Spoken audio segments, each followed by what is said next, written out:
seminals are 300 dpi, and the colours, sharpness and clarity have been enhanced to ensure they'll look beautiful on your walls. You'll receive a digital file big enough to print 26 by 39 inches without any pixelation. And as a special treat for Eerie ASMR viewers, they have provided a 25% discount code for the whole store. Just enter Eerie ASMR 25 at checkout for 25% off everything. If you're wanting high quality digital posters, check out Sonic Sloth Posters. The link is in the description. Today we're going to read The Call of Cthulhu by HP Lovecraft, and I'm going to split this into 3 videos just so they aren't too long, and then down the track I might put them all together so there's one big video.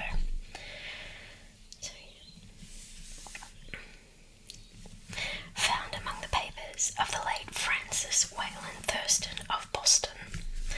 Of such great powers or beings there may be conceivably a survival of a hugely remote period when consciousness was manifested, perhaps in shapes and forms long since withdrawn before the tide of advancing humanity, forms of which poetry and legend alone have caught a flying memory, and called them gods, monsters, mythical beings of all sorts and kinds. Algernon Blackwood. 1. The horror in clay. The most merciful thing in the world, I think, is the inability of the human mind to correlate all its contents. We live on a placid island of ignorance in the midst of black seas of infinity, and it was not meant that we should voyage far. The sciences, each straining in its own direction, have hitherto harmed us little, but some day the piecing together of disassociated knowledge will open up such terrifying vistas of reality and of our frightful position therein, that we shall either go mad from the revelation or flee from the deadly light into the peace and safety of a new dark age. Theosophists have guessed at the awesome grandeur of the cosmic cycle, wherein our world and human race form transient incidents. They have hinted at strange survivals in terms which would freeze the blood, if not masked by a bland optimism. But it is not from them that there came the single glimpse of forbidden eons which chills me when I think of it, and maddens me when I dream of it. That glimpse, like all dread glimpses of truth, flashed out from an accidental piecing together of separated things, in this case an old newspaper item and the notes of a dead professor. I hope that no one else will accomplish this piecing out. Certainly if I live I shall never knowingly supply a link in so hideous a chain. I think that the professor too intended to keep silent regarding the part he knew, and that he would have destroyed his notes had not sudden death seized him. My knowledge of the thing began in the winter of 1926 to 27, with the death of my grand uncle George Gamel Engel, Professor Emeritus of Semitic Languages in Brown University, Providence, Rhode Island. Professor Engel was widely known as an authority on ancient inscriptions, and had frequently been resorted to by the heads of prominent museums, so that his passing at the age of 92 may be recalled by many. Locally, interest was intensified by the obscurity of the cause of death. The professor had been stricken whilst returning from the Newport boat, falling suddenly, as witnesses said, after having been jostled by a nautical-looking negro who had come from one of the queer dark courts on the precipitous hillside which formed a short cut from the waterfront to the deceased's home in William Street. Physicians were unable to find any visible disorder, but concluded, after perplexed debate, that some obscure lesion of the heart, induced by the brisk ascent of so steep a hill by so elderly a man, was responsible for the end. At the time I saw no reason to dissent from this dictum, but latterly I am inclined to wonder, and more than wonder. As my grand-uncle's heir and executor, for he died a childless widower, I was expected to go over his papers with some thoroughness, and for that purpose moved his entire set of files and boxes to my quarters in Boston. Much of the material which I correlated will be later published by the American Archaeological Society, but there was one box which I found exceedingly puzzling, and which I felt much averse from showing to other eyes. It had been locked, and I did not find the key till it occurred to me to examine the personal ring which the professor carried always in his pocket. Then, indeed, I succeeded in opening it, but when I did so, seemed only to be confronted by a greater and more closely locked barrier. For what could be the meaning of the queer clay bas-relief and the disjointed jottings, ramblings, and cuttings which I found? Had my uncle in his latter years become credulous of the most superficial impostures? I resolved to search out the eccentric sculptor responsible for this apparent disturbance of an old man's peace of mind. The bas-relief was a rough rectangle, less than an inch thick and about 5 by 6 inches in area, obviously of modern origin. Its designs, however, were far from modern in atmosphere and suggestion, for although the vagaries of cubism and futurism are many and wild, they do not often reproduce that cryptic regularity which lurks in prehistoric writing.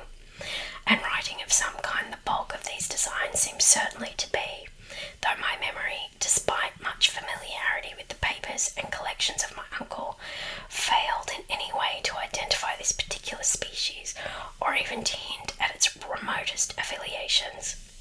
Above these apparent hieroglyphics was a figure of evidently pictorial intent, though its impressionistic execution forbade a very clear idea of its nature.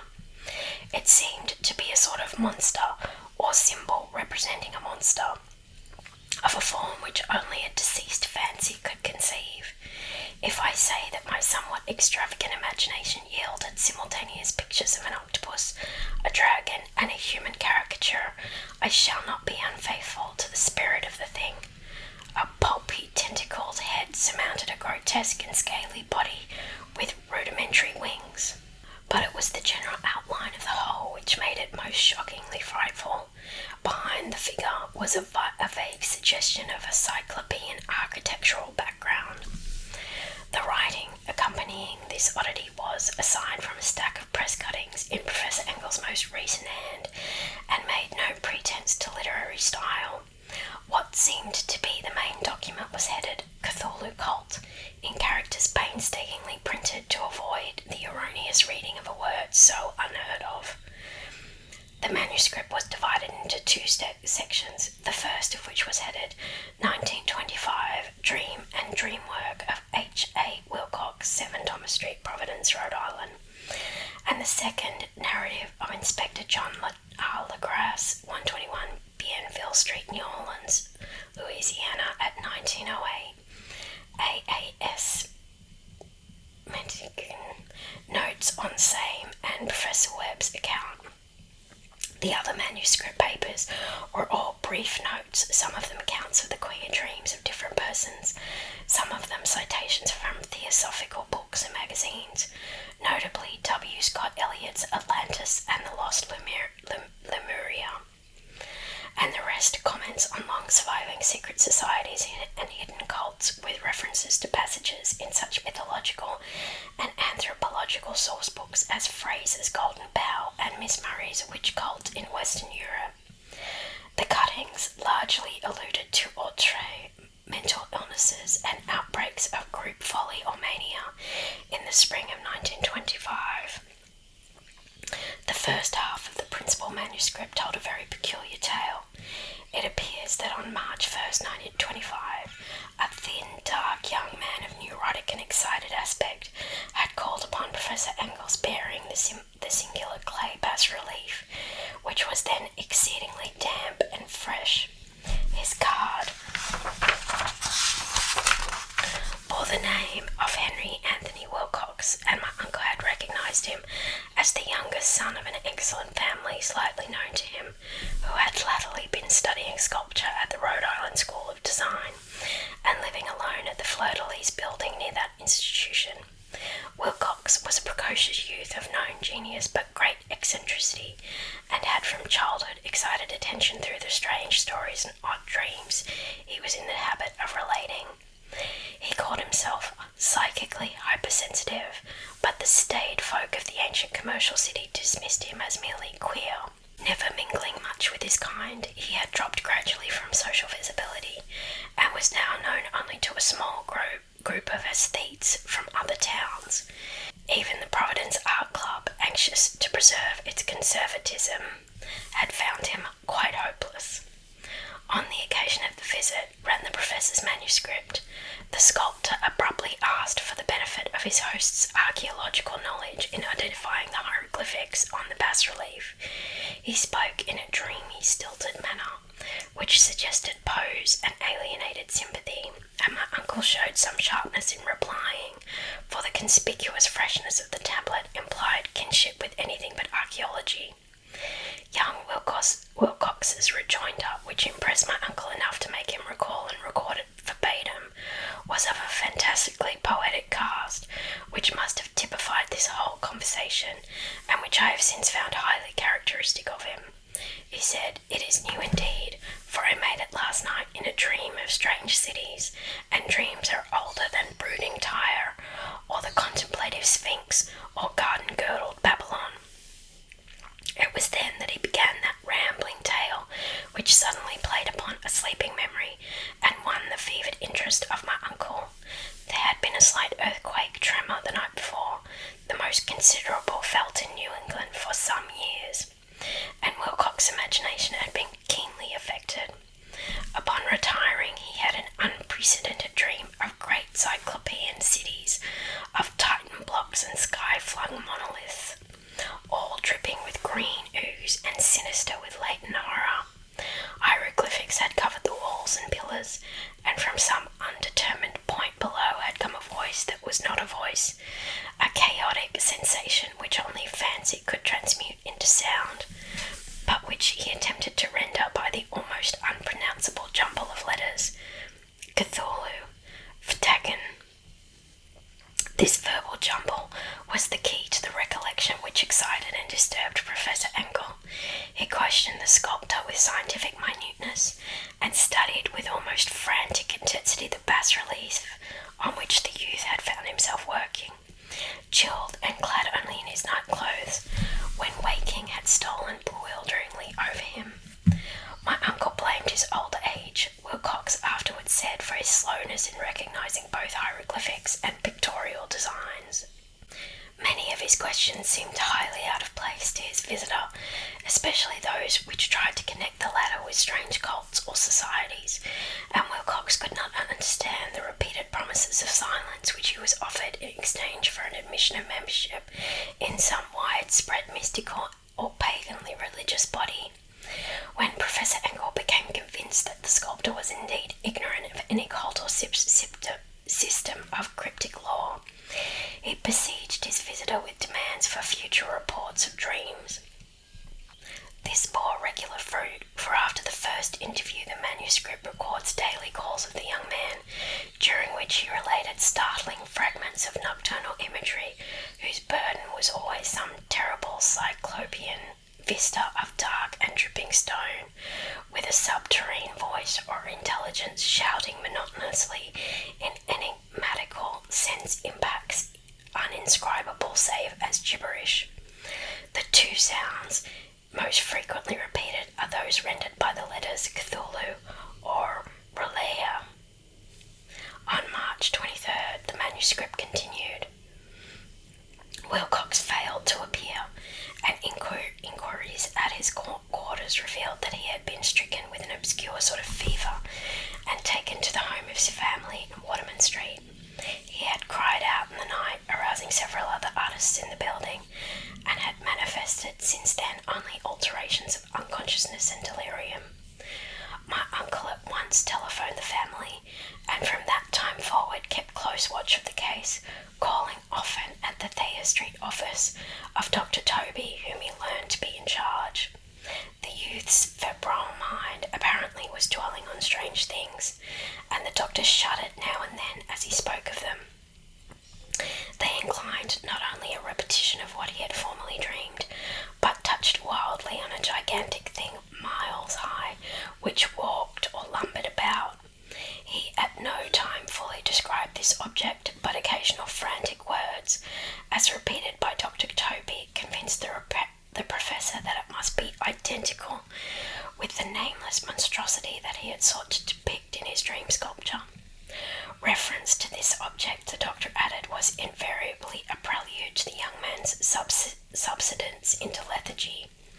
His temperature, oddly enough, was not greatly above normal, but his whole condition was otherwise such as to suggest true fever rather than mental disorder. On April 2nd, at about 3 p.m, every trace of Wilcox's malady suddenly ceased. He sat upright in bed, astonished to find himself at home, and completely ignorant of what had happened in dream or reality since the night of March 22nd. Pronounced well by his physician, he returned to his quarters in 3 days, but to Professor Engel he was of no further assistance. All traces of strange dreaming had vanished with his recovery, and my uncle kept no record of his night thoughts after a week of pointless and irrelevant accounts of thoroughly usual visions. Here the first part of the manuscript ended, but references to certain of the scattered notes gave me much material for thought, so much in fact that only the ingrained scepticism then forming my philosophy can account for my continued distrust of the artist. The notes in question were those descriptive of the dreams of various persons covering the same period as that in which young Wilcox had had his strange visitations. My uncle, it seems, had quickly instituted a prodigiously far-flung body of inquiries amongst nearly all the friends whom he could question without impertinence, asking for nightly reports of their dreams and the dates of any notable visions for some time past. The reception of his request seemed to have been varied, but he must at the very least have received more responses than any ordinary man could have handled without a secretary. This original correspondence was not preserved, but his notes formed a thorough and really significant digest. Average people in society and business, New England's traditional salt of the earth, gave an almost completely negative result, though the scattered cases of uneasy but formless nocturnal impressions appear here and there, always between March 23rd and April 2nd, the period of young Wilcox's delirium. Scientific men were little more affected, though 4 cases of vague descriptions suggested furtive glimpses of strange landscapes, and in one case there is mentioned a dread of something abnormal. It was from the artists and poets that the pertinent answers came, and I know that panic would have broken loose had they been able to compare notes. As it was, lacking their original letters, I half suspected the compiler of having asked leading questions, or of having edited the correspondence in corroboration of what he had latently resolved to see.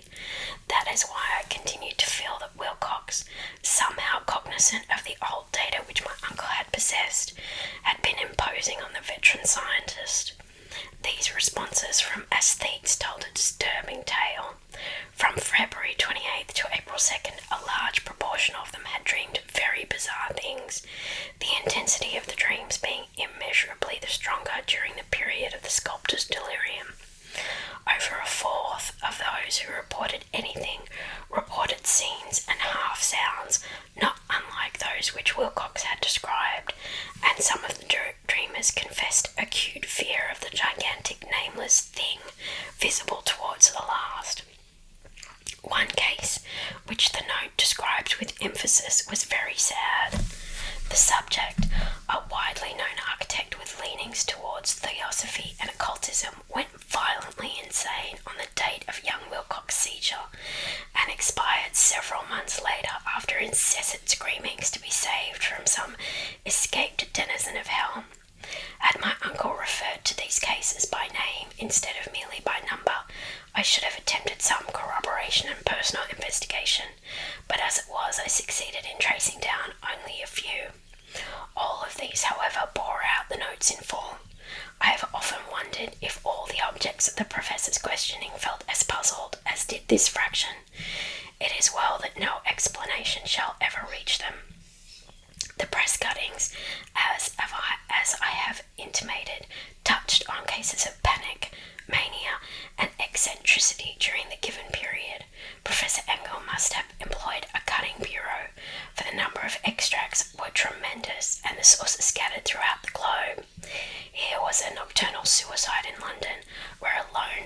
sleeper had leapt from a window after a shocking cry. Here, likewise, a rambling letter to the editor of a paper in South America, where a fanatic deduces a dire future from visions he has seen. A dispatch from California describes a theosophist colony as donning white robes en masse for some glorious fulfillment which never arrives, whilst items from India speak guardedly of serious native unrest toward the end of March. Voodoo orgies multiply in Haiti, and African outposts report ominous mutterings. American officers in the Philippines find certain tribes bothersome about this time, and New York policemen are mobbed by hysterical Levantines on the night of March 22 to 23. The west of Ireland too is full of wild rumour and legendary, and a fantastic painter named Ardois Bonneau hangs a blasphemous dream landscape in the Paris Spring Salon of 1926, and so numerous are the recorded troubles in insane asylums that only a miracle can have stopped the medical fraternity from noting strange parallelisms and drawing mystified conclusions. A weird bunch of cuttings all told, and I can at this date scarcely envisage the callous rationalism with which I set them aside. But I was then convinced that young Wilcox had known of the older matters mentioned by the professor. Well, I think we'll leave it there for now, my little Eeries. I hope you like the story so far. Thank you for listening. If you have any suggestions for any other stories, just